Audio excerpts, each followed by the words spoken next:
அது கடிச்சிருச்சுன்னா என்னன்னா கத்தக்கூடாதுன்னு எங்கள் அப்பா சொல்லி கொடுப்பாங்க. நாங்கள் ஆடு மாடு மேய்க்க வாழது தேல் பாம்பு கடிச்சிருச்சுன்னா கத்தக்கூடாது.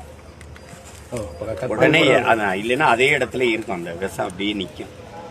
நீங்கள் வேணால் சோதிச்சு பாருங்கள். அப்படி உடனே தண்ணிக்குள்ள வேண்டி விட்டீங்கன்னா அங்கேயே இருக்கும், ஏறாது. அத்தாடி பாம்புன்னா சரக்கு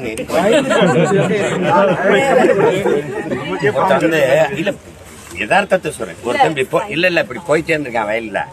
அவன் கீழே போகும்போது ஒரு சின்ன துவாரத்தில் பாம்பு இருந்து அவனை கடிச்சிருச்சு.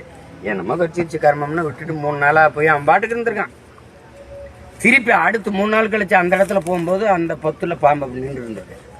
அத்தாடி அன்னைக்கு நம்மள பாம்பளடா கடிச்சிருக்கு நான் பாருங்க, சத்து சரக்கு கட்டிடுச்சு. அதுதான் பிரச்சனை. கத்திட்டு பாட்டு போயிட்டுங்க. சரி இரு பார்த்துக்கிறோம். அப்படியே தண்ணிக்குள்ள விட்டோம்னா அங்கேயே இருக்கும், விஷம் ஏறாது.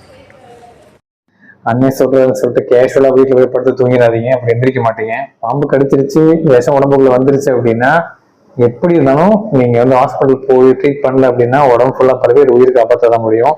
நீங்க கேஷுவலா இருந்தாலும் சரி, இல்லை எப்படி வந்து அதை ஹேண்டில் பண்ணாலும் விஷம் உடம்பு ஃபுல்லா பரவதான் போகுது. பாம்பு கடிச்சா என்ன பண்ணணும் அப்படின்னு தெளிவா தெரிஞ்சுக்கோங்க. பாம்பு கடிச்சுன்னா என்ன பண்ணணுங்கிறத, என்ன பண்ணக்கூடாதுங்கிறத நீங்க தெரிஞ்சுக்கணும். எதையுமே பண்ணக்கூடாது. பாம்பு கடிச்சதுன்னா அந்த பர்சனுக்கு உடனே இமீடியட்டா சத்தம் போட்டு பக்கத்துல உள்ளவங்களை கூப்பிடுங்க. அப்படியே தூக்கிட்டு ஹாஸ்பிட்டல் போக சொல்லுங்க. அதுதான் சரியான வழிமுறை. ஏன்னா நீங்க நடந்தா கூட ரத்த ஓட்டம் வந்து அதிகமாகிறப்ப உங்களுக்கு விஷம் வேகமாயிர வாய்ப்பு இருக்கு. அதனால முடிஞ்ச அளவு வந்து நீங்க மூவ்மெண்ட்டை குறைச்சிட்டு அப்படியே தூக்கிட்டு போனாங்கன்னா இன்னும் பெஸ்ட். ஆம்புலன்ஸ் கால் பண்ணி போனாலும் பெஸ்ட். மற்றபடி அதை கடிச்சு உரியறது, அப்புறம் வந்து கீறி விடுறது, இல்லை அதுக்கு மேலே கைத்து வச்சு இறுக்கி கட்டுறது, என்ன பண்ணாலும் விஷம் ஏறுறது நிற்க போறது இல்லை. அதனால வேஸ்ட் தான். அதனால ஆக்சுவலாக பாதிப்பு தான் அதிகமாகும். நம்ம மக்கள் இதை அப்படியே நம்புற அளவுக்கு முட்டாள்கள் ஒன்றும் கிடையாது. இருந்தாலும் இவர் சொல்றதை கேட்கறதுக்குன்னு ஒரு கூட்டம் இருப்பாங்க.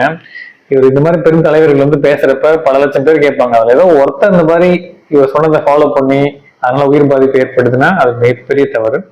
அதனால நம்ம தலைவருக்கு நான் சொல்றது என்னன்னா, இந்த மாதிரி விஷயங்களை ரொம்ப ரொம்ப யோசிச்சு பேசுங்க. உங்க பொசிஷன்ல இருந்து இதெல்லாம் பேசுறப்ப அப்படியே கண்மூடித்தனமா ஃபாலோ பண்ண நிறைய பேர் இருப்பாங்க. அதனால உயிர் பாதிப்பு தான் ஏற்படும். நன்றி.